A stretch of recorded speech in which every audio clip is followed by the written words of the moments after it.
马上要上场的是李雪琴。雪琴这几年在影视圈发展的非常好，我完全不同意他们的所有评论。雪琴，你演的戏我都喜欢看，而且面对你的时候，我有特别多事想和你交流。就是你不在的这几年啊，脱口秀圈真的物是人非。反正如果说脱口秀是你的一个故乡的话，你现在算有2个故乡嘛，对不对？雪琴来到了雪国，但是你的列车已经开走了。有请来错了站台的李雪琴。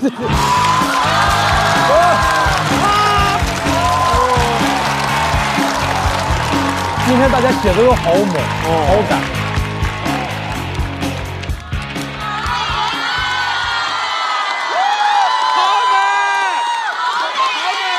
谢谢。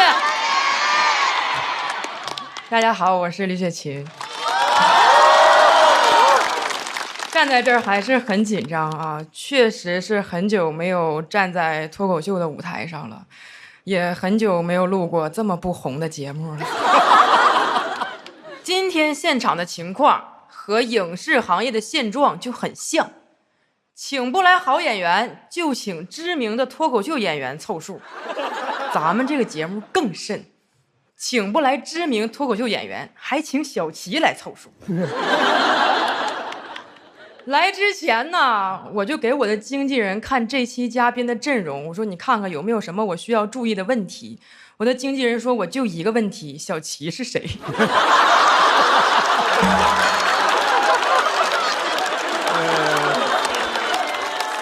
其实我好几年没说脱口秀了，本来我心里挺遗憾的，今天到这儿看到小齐，感觉自己也没错过什么。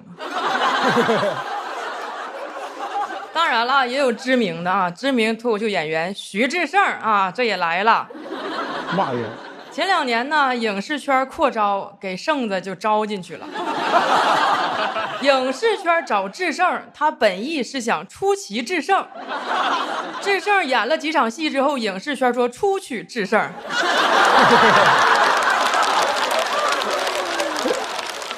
我跟胜子呢一起演过一些小品，台词真的很差。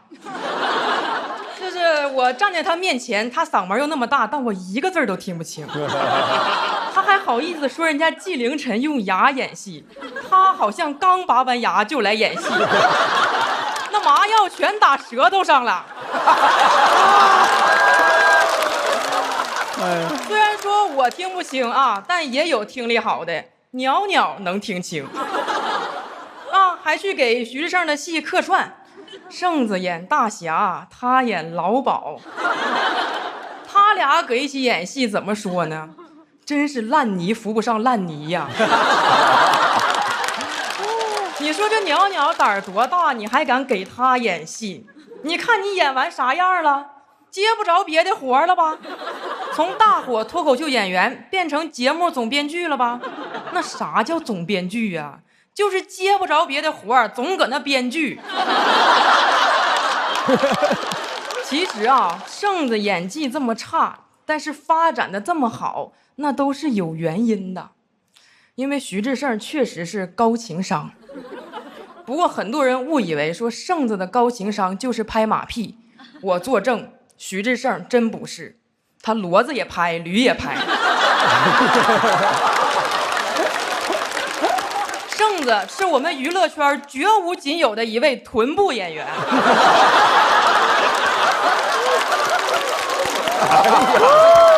哎呀！今天呢，不仅有臀部演员，还有牙部演员。众所周知，在影视圈当演员有一个大忌，纪凌尘。谐音梗都找。大家都知道呢，纪凌尘演戏以这个用力过猛著称啊，你永远不知道他下一步要用哪一块肌肉做表情。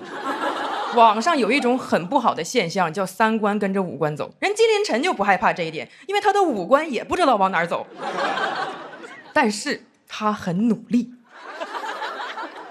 前彩的时候跟我说，最近呢在学习戛纳影帝的表演。戛纳你还用学吗？你那表演多尬呢！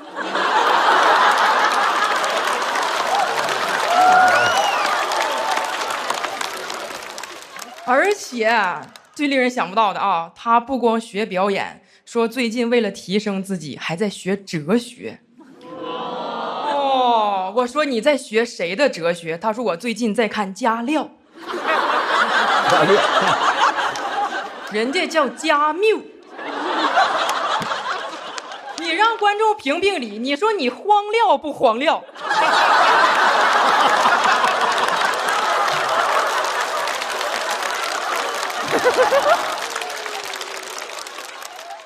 既然你最近研究哲学，那么今天我考你一道哲学界的经典问题。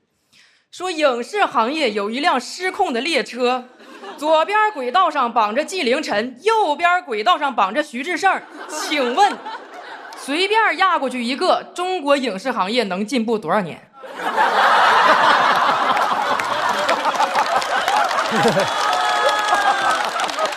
我出去不就得了吗？太狠了，这些是不是答不上来？为什么答不上来？因为你现在学这些有点太超纲了啊！我建议你还是先跟眼前的学一学，这不现成的吗？严屹宽老师啊，郭涛老师。我看网友评价严屹宽老师说老了还是帅哥，评价郭涛老了。拉仇恨了啊！这么多年了啊，严屹宽老师的角色一直跟帅哥有关系，而郭涛老师的角色一直跟帅哥有血缘关系。为什么他能演父辈的荣耀？因为他从小就长着父辈的容貌。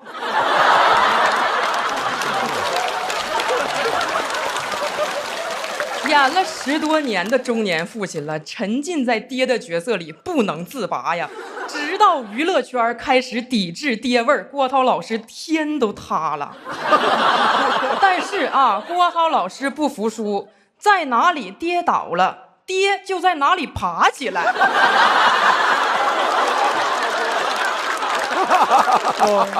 人要转型啊，当导演拍电影啊，豆瓣2点几分，徐志胜演那侠客行不通还4点几分呢。您这电影是他的一半，就剩行不通了。另一方面呢啊，严屹宽老师虽然在颜值上占了一点优势，但是他得便宜还卖乖，到处跟人说哪天我皮囊被毁，就是我成就大业之时。皮囊被毁能成就什么大业？你要骗宝啊？哇，这话我都不知道你怎么说出来的，是不是短剧看多了？我跟你说，你失去这副皮囊，你成就不了大业，你只能成为大爷。你看看人家郭大爷早就成了。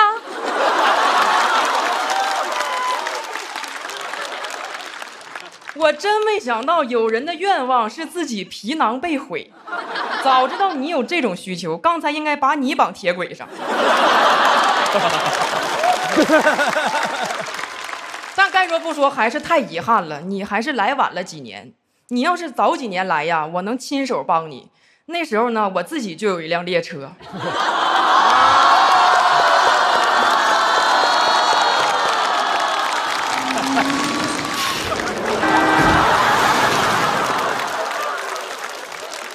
说实话，严屹宽老师这句话呀，太短剧了，特别像徐艺珍教他的。大家知道，短剧跟别的影视作品不一样，别人上的是院线，他们上的是流水线，7天就能拍一部，每一个镜头都得一遍过。我想这就是纪凌尘不拍短剧的原因吧。说实话，对徐艺珍呢，我说的也不敢太狠，毕竟她是短剧世界的，我就怕呀，我说的太狠，突然间徐志胜换上一身西装冲过来给我一个大嘴巴子，说点评我们徐氏集团的大小姐你也配。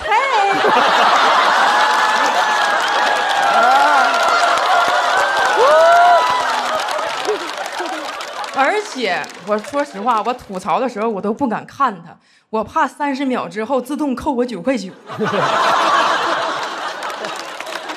之前呀，徐艺珍拍短剧的时候，跟孙越老师组 CP， 非常火。后来拆了，大家都不理解，没关系，我能理解你。但是啊，徐艺珍这个 CP 拆了之后，他就再也不火了，干啥啥不火，他自己都不理解，没关系，王建国能理解你。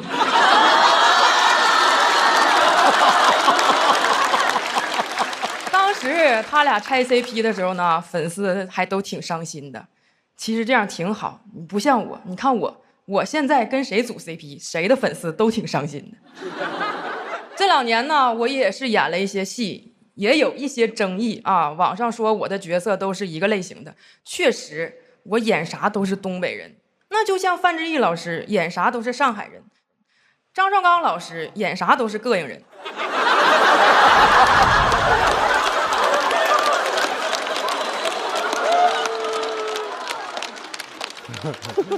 之前我来咱们这节目的时候啊，有人就说啊，李雪琴都能上北大，北大门槛真低。现在我演戏了，又有人说李雪琴都能演戏，演戏门槛真低。看来最适合我的还得是脱口秀，脱口秀的门槛肯定不是我拉低的，毕竟还有小齐。今天我到这儿来啊，一看这座位，这边是影视嘉宾，这边是脱口秀演员，我摸爬滚打了这么多年，又给我分这边了。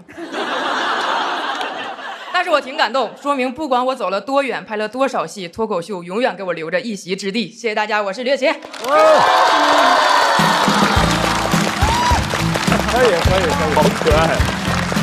可以。雪琴，因为我喜欢你，所以你说我什么我都不生气。脱口秀里面永远有李雪琴一席之地。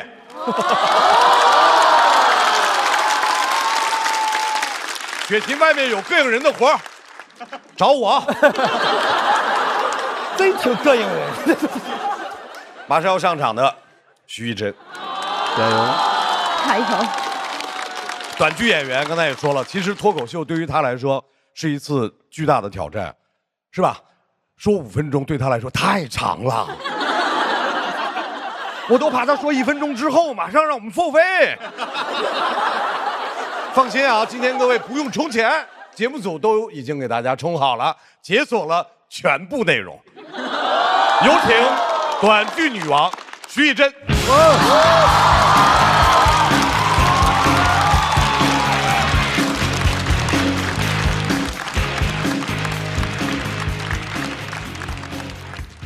这节目挺刺激啊！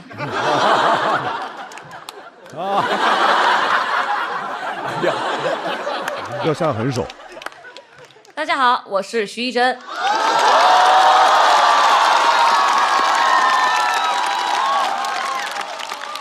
这么多掌声，都认识我？如果还没有认出我的朋友，请把手机调成竖屏再看看。现在认出我了吗？今天的主题啊是，请开始你的表演。来的时候，导演组问我，现场的这些嘉宾最想跟谁演短剧？这有什么可犹豫的吗？徐志胜。学会了。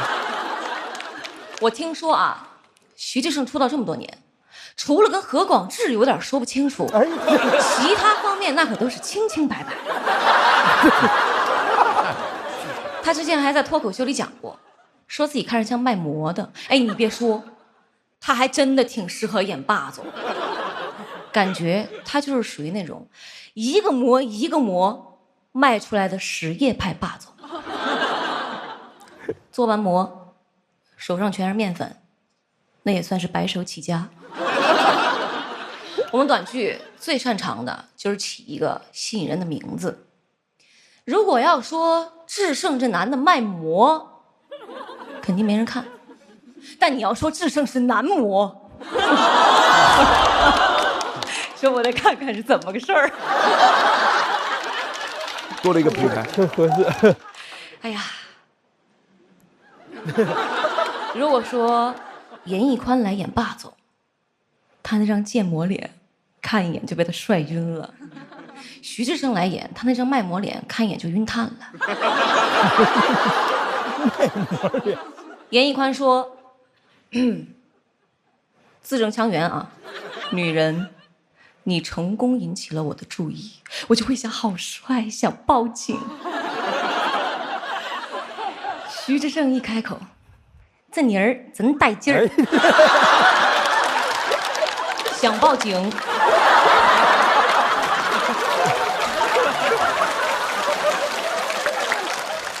现场还有一位跨界演员李雪琴，跟你组 CP 的有曾柯朗、蒋奇明，还都有吻戏。我想请教一下，你这活是怎么接的呀？好想回复他呀！哎呀，而且你的另外2个 CP， 乔杉跟王建国，哎，你咋就不吻呢？怎么区别对待呢？别人这是男女授受不亲，你是胖胖不亲啊！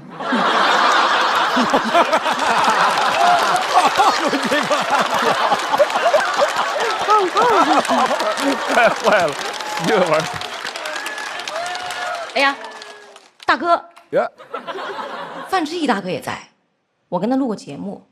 你刚刚说想拍个短剧，《重生之国足队长》，世界杯冠军竟是他，这太魔幻了。我最多只能给你拍一部《重生之国足队长》，世界杯冠军竟是他，一位阿根廷人。冠军是人家梅西的，大哥，你是没戏的。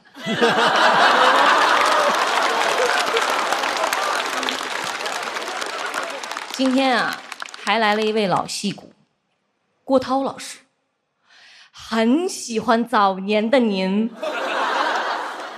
您自导自演的电影评分2.9，我建议您啊别拍电影了，来拍短剧吧。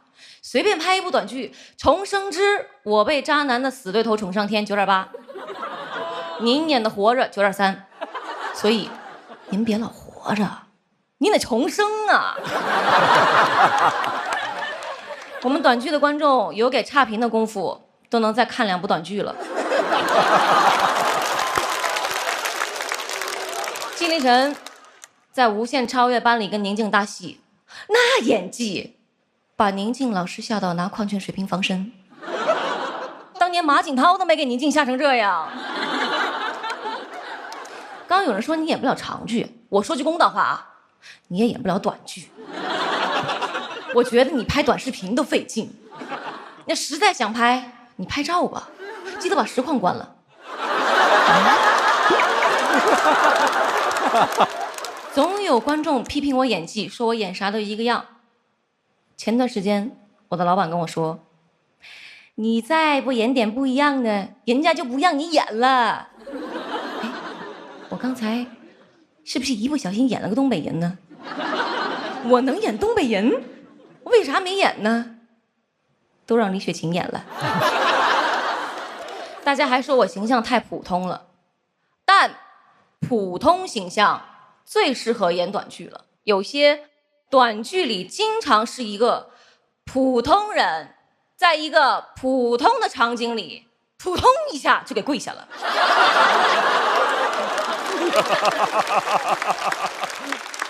今天现场啊，大家都在吐槽短剧，我不怪你们，因为你们没拍过。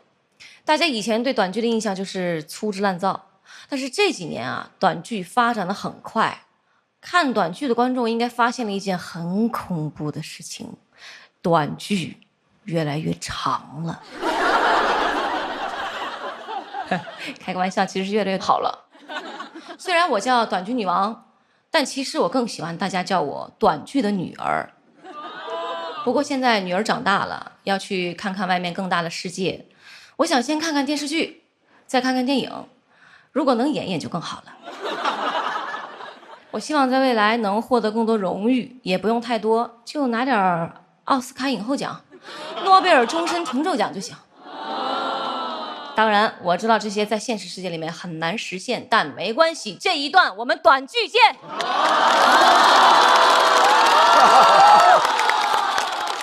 谢谢大家，我是演员徐一真。